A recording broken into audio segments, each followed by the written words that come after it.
Donc moi je vais vous parler de la reconstruction mammaire et de la radiothérapie, notamment de la reconstruction mammaire immédiate, bien sûr, et le point de vue du chirurgien, puis vous avez le point de vue du radiothérapeute, donc on va partager cette présentation.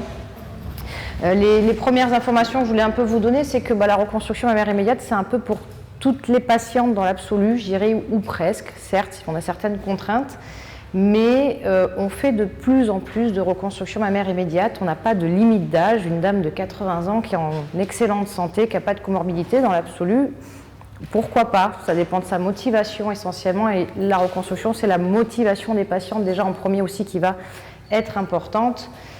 Pour vous donner une petite idée du taux de reconstruction mammaire, alors là c'est sur l'Institut, en 2022 on est à 50% de reconstruction donc immédiate, donc dans le même temps que la mastectomie. Et le dernier taux moyen que j'ai retrouvé en France, c'était à 28% en 2021. Donc il y a une augmentation, il n'y a pas que nous, beaucoup de centres, on voit qu'il y a vraiment une augmentation de cette reconstruction mammaire immédiate. Et notamment, on va le voir, parce que maintenant, on fait de l'irradiation sur ces reconstructions mammaires, chose qu'on ne faisait pas avant, ou très peu.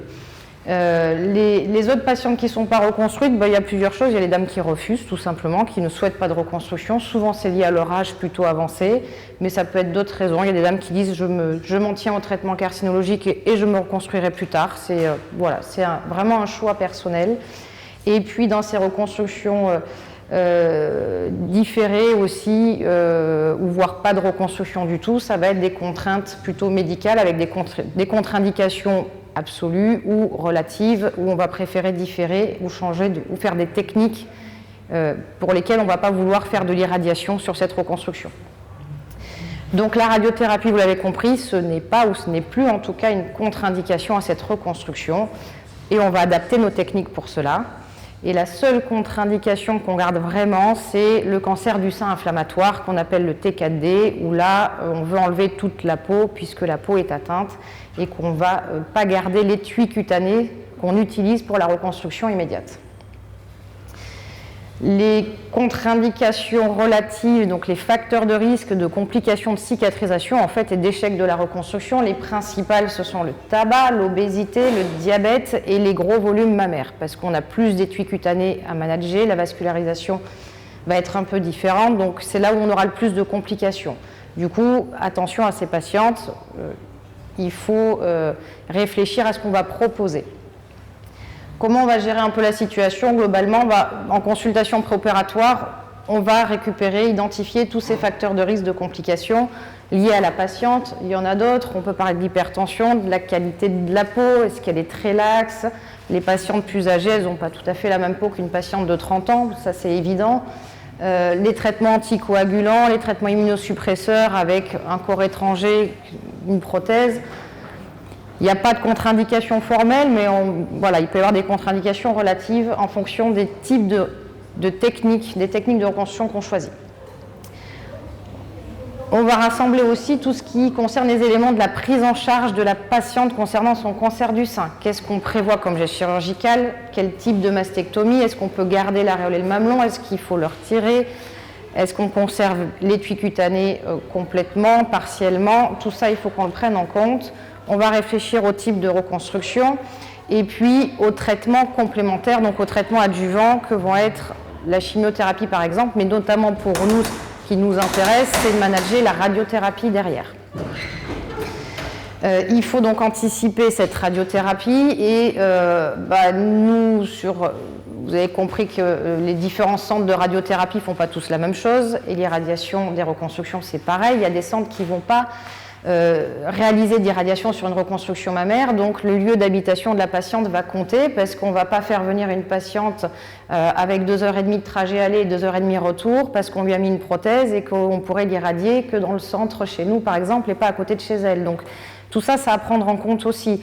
Si la patiente elle a de la famille qui vit pas loin, une amie et qu'elle veut être hébergée, qu'elle s'est arrangée, ça s'organise en amont et pas après la chirurgie.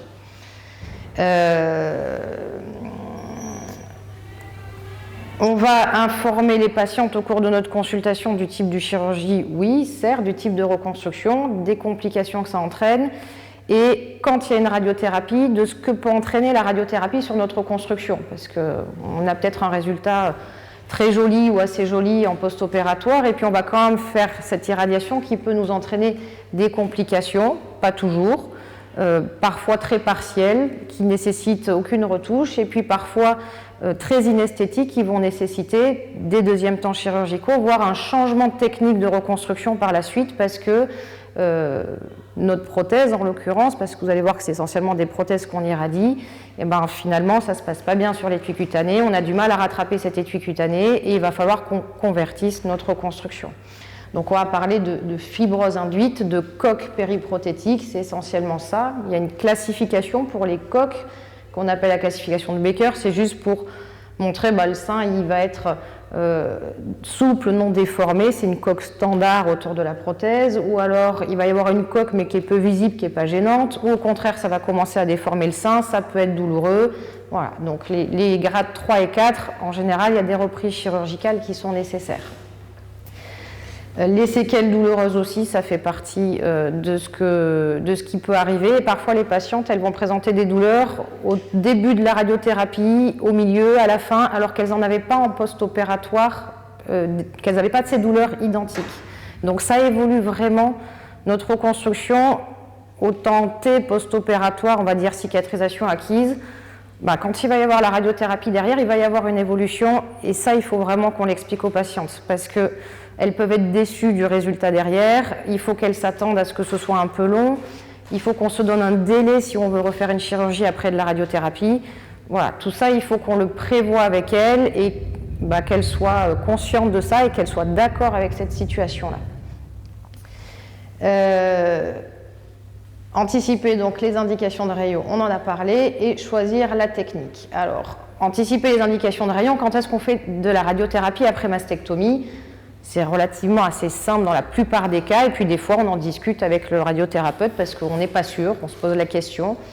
Globalement, toutes les patientes avec une atteinte axillaire auront une irradiation de la paroi thoracique après mastectomie, on le sait. Les patientes qui n'ont pas d'atteinte ganglionnaire, ça va être les tumeurs de gros volume, donc T3, T4, donc plus de 5 cm, on sait qu'elles auront des rayons.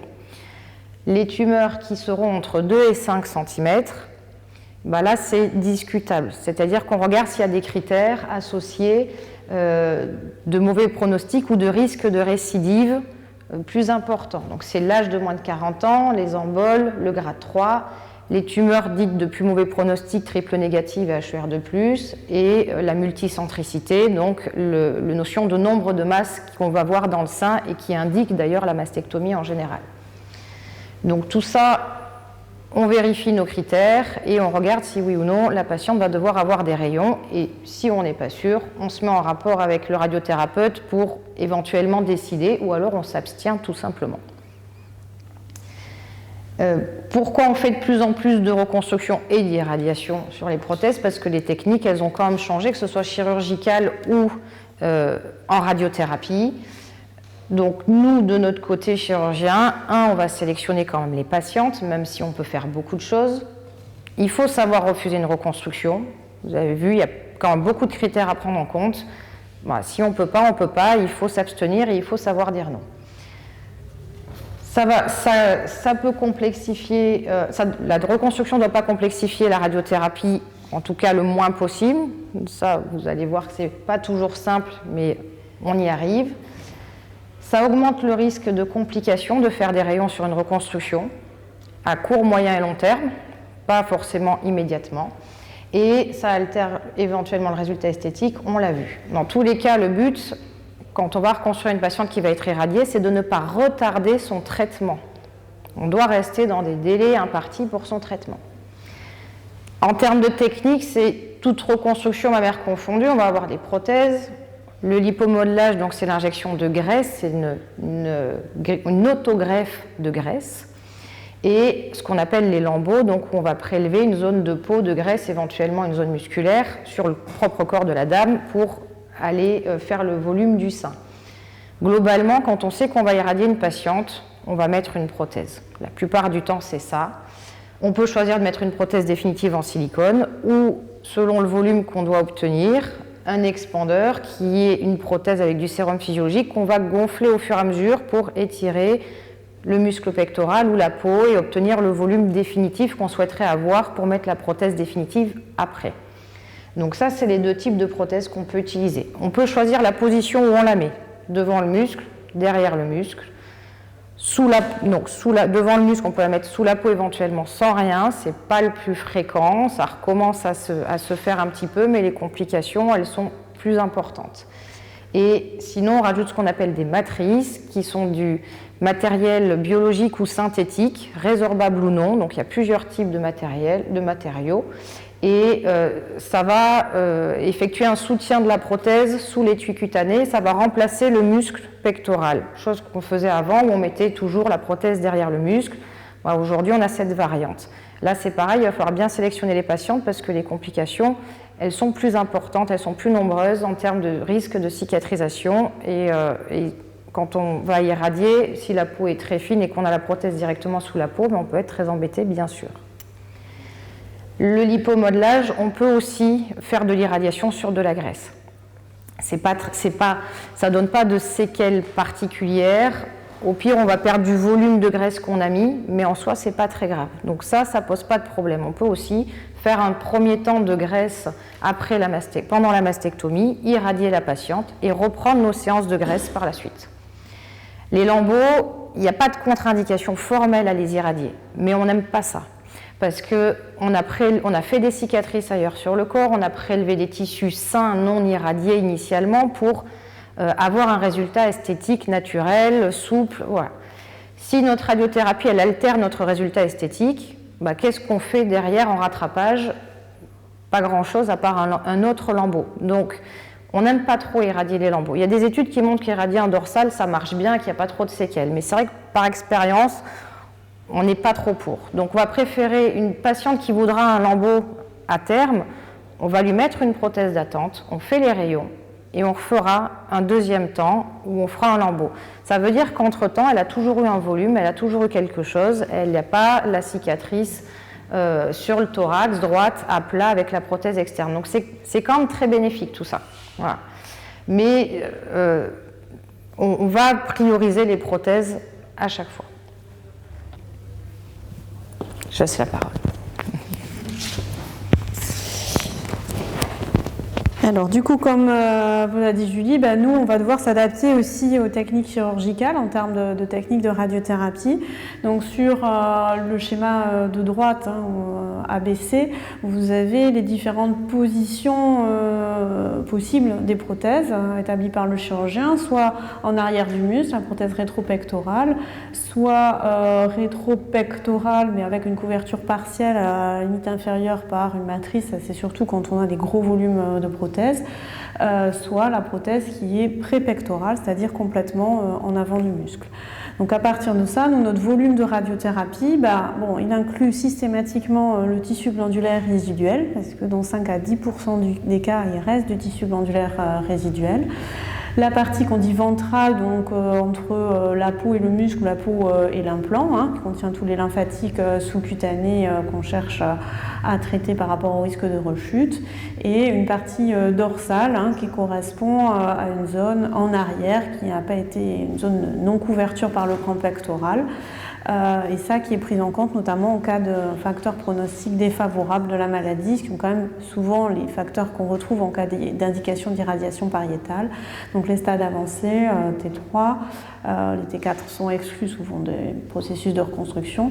Les localement avancés ou qui ne sont pas en réponse complète après traitement néoadjuvant, quand il y a une infiltration du muscle ou de la paroi thoracique.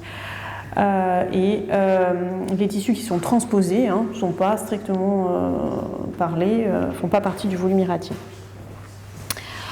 Donc ça représente un petit peu notre travail en dosimétrie. Je vais passer assez vite, mais en vert vous avez la prothèse, qui est quand même une prothèse assez généreuse dans cette illustration, et les différents volumes que l'on peut contourer. Donc en jaune c'est le muscle pectoral qu'on arrive à identifier sur les scanners. En rouge, vous devez avoir le volume dit antérieur, qui est le volume, on va dire, principal, et en bleu, le volume postérieur. Donc tout ça, c'est très fin sur les scanners, mais ça peut s'identifier en ayant un peu d'habitude et un peu de méthode. Alors, on est assez contraint en termes de technique si on utilise la radiothérapie 3D pour irradier ces prothèses, et c'est ça aussi qui a longtemps fait reculer les radiothérapeutes dans la possibilité de faire des reconstructions mammaires immédiates, parce qu'on va avoir une anatomie plus compliquée, plus convexe, et donc ça va altérer la distribution d'os si on utilise des techniques conventionnelles, on va dire, avec des faisceaux tangentiels, et notamment dans les irradiations ganglionnaires, des jonctions de faisceaux avec la chaîne mammaire interne. Donc on va potentiellement avoir soit une irradiation plus conséquente du poumon, du cœur et éventuellement de la racine du sein contralatéral, c'est l'illustration de la diapositive de gauche, soit des points de surdosage et de sous-dosage, c'est l'illustration de la diapo de droite où on voit une zone de surdosage à la peau à 70 degrés sur la jonction de faisceau avec la CMI et à l'inverse un triangle de sous-dosage en arrière. Donc compliqué. Ça c'était la vue histogramme dose-volume. Alors on sait les techniques d'irradiation de modulation d'intensité qu'on a aujourd'hui. On va faire un système de planification inverse, c'est qu'on va contourer les volumes et paramétrer l'optimisateur pour le paramétrage des faisceaux de manière à s'adapter à ces formes complexes. Donc les techniques qu'on utilise, c'est soit l'IMRT conventionnel, on va dire, ou du VMAT, qui va quand même plus vite, ou des techniques rotationnelles dédiées de tomothérapie. Et donc à partir de ça, on peut avoir, vous avez en vert l'illustration de la dose à 95% qui peut arriver à épouser parfaitement, quasi parfaitement, la zone de couverture souhaitée là, en avant de la prothèse. Bon, j'ai masqué les faibles doses, le gradient il n'est pas aussi net, mais c'était pour que vous ayez l'image de la couverture du volume et on n'est plus gêné par les problèmes de jonction de faisceaux. Donc ça devient faisable. Et ça c'est une illustration des contraintes dosimétriques que l'on arrive à obtenir en utilisant les nouveaux guidelines de contourage, où on voit qu'en IMRT, on arrive non seulement à couvrir, mais en plus à réduire les fortes doses aux organes critiques par rapport à une RT 3D, notamment au niveau du cœur et du poumon. Ces évolutions, on fait effectivement ces reconstructions immédiates. On a des essais qui nous montrent, entre autres ici, c'est un petit exemple d'irradiation de prothèse ex vivo pour savoir si la prothèse tolérait l'irradiation, est-ce que ça la fragilise, est-ce qu'elle va se rompre. Voilà, cette étude, elle montre qu'il n'y a pas de différence mécanique ou chimique. Ils ont contouré pour mimer le tissu biologique, pour vraiment ressembler à la réalité. Et ça rassure un peu tout le monde de se dire, oui, en irradiant la prothèse, elle ne va pas se rompre dans 6 mois, ça ne pose pas de souci. Il y a un petit consensus qui est ressorti de tout ça, c'est que effectivement, ce qu'on a dit depuis le début, la reconstruction, elle ne doit pas retarder le début des traitements, qu'on va plutôt choisir une méthode par implant, que lorsqu'il y a des valves dans les expandeurs, on les met plutôt en dehors du champ de radiothérapie. Donc c'est des chirurgies en 2 temps, puisqu'il faudra qu'on change l'expandeur plus tard. Que les lambeaux, la reconstruction par lambeau, ça donne moins de complications que la reconstruction par implant, mais pour autant, on le fait moins parce qu'on se garde cette option. Et que le lambeau autologue de manière différée reste la meilleure option entre guillemets de reconstruction en termes d'esthétique et de timing de traitement, qu'on ne retarde rien. Donc ça, c'était un consensus du Delphi. Des méthodes d'analyse, d'attitude thérapeutique sur le point de vue des radiothérapeutes, mais c'est assez instructif sur la pratique. Sur ce qu'on fait globalement. Ça, c'est tout encore. Et si on regarde le point de vue des patients, en fait, ça c'est une étude qui montrait le niveau de satisfaction des patientes. Alors vous avez parlé que la radiothérapie va compliquer la reconstruction, va altérer les résultats cosmétiques, mais si on regarde la satisfaction patient, on se rend compte que finalement les 3/4 des patientes sont satisfaites à long terme de leur reconstruction, y compris en cas de radiothérapie. Donc, fort de ces constatations, il paraît légitime et nécessaire de répondre à l'attente des patientes en termes de reconstruction. Ça veut dire que même un sein reconstruit qui ne sera pas parfait pour une patiente en termes de résultats cosmétiques, c'est déjà en soi un résultat, et c'est un résultat qui est quand même, pour les patientes en tout cas, suffisamment satisfaisant dans 3/4 des cas. Alors, les complications immédiates qu'on peut avoir, nous, en cours de traitement de ces reconstructions. Là, je vous ai mis l'illustration d'un épanchement périprothétique qui est constaté en cours de radiothérapie Equis Major sur une prothèse pré-pectorale. Et là, on voit que l'épanchement reste inclus dans le volume cible en cours de traitement. Ça, c'est des images per traitement sous la machine. Donc, on va être particulièrement vigilant avec une imagerie quotidienne pour vérifier que cet épanchement ne se majore pas, que les volumes sont toujours concordants et que ça ne nécessite pas de nouvelles planifications dosimétriques.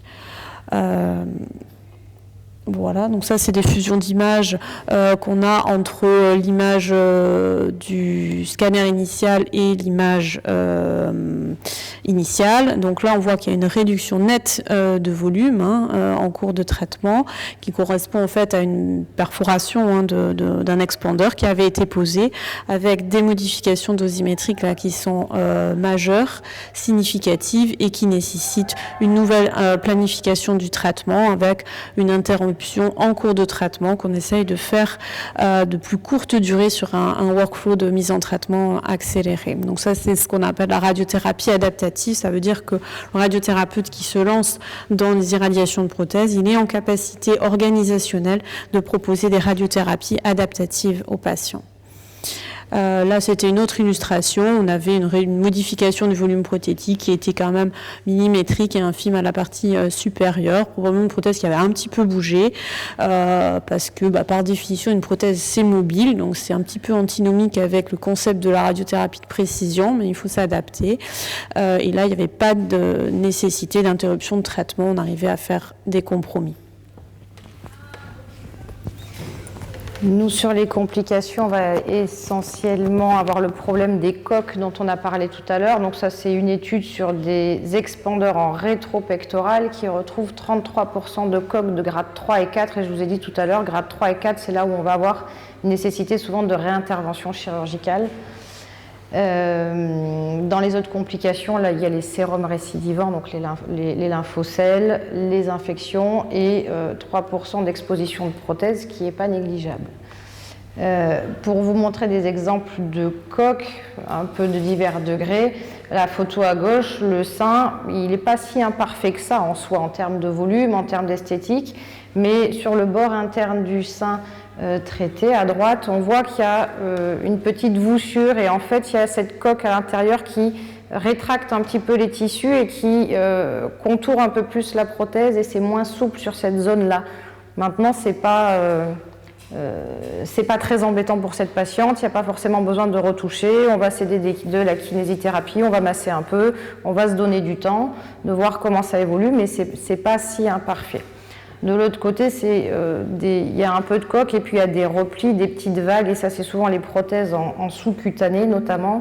Et ça peut faire ça même sans radiothérapie et ça peut être un peu plus accentué après la radiothérapie. Et ça, on va faire des séances de graisse où on va mettre de la graisse sous la peau, matelassée et masquer l'implant et ces petites vagues. Là, c'est un autre exemple de coque. À gauche, on est à un mois post-opératoire. C'est une dame avec une grosse prothèse, un beau volume. Et puis, elle n'a pas encore été irradiée, mais déjà, c'est pour vous montrer que je sais ce qui va se passer en cours d'irradiation et après l'irradiation, c'est qu'elle a fait de la lymphe. Et la lymphe se résorbant, elle a déjà une coque qui se produit même sans l'irradiation. Donc, on voit que le sein il commence à se déformer, la peau contourne la prothèse, et ça va s'aggraver, et ça va s'aggraver avec les rayons. Et la dame, on lui a expliqué, je lui ai réexpliqué 3 fois que ça allait s'aggraver et qu'il allait falloir qu'on retouche à sa loge prothétique après la radiothérapie.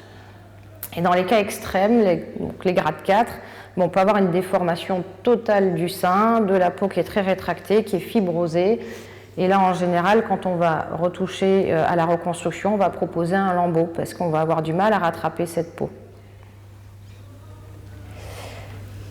On vient de parler de la kiné. La douleur, c'est les coques périprothétiques après irradiation. Ça fige le muscle pectoral. Souvent, il y a des dames, elles n'arrivent plus à lever le bras alors qu'elles y arrivaient avant. Donc, on va faire de la kiné, on va prendre en charge les douleurs. Et quand on aura un délai suffisant avec la radiothérapie, on va réintervenir si besoin. Les nouveaux temps chirurgicaux, ça va être souvent ce qu'on appelle les capsulectomies ou les capsulotomies. Ça veut dire soit on va ouvrir la coque à l'intérieur pour relâcher la peau, soit on va retirer cette coque.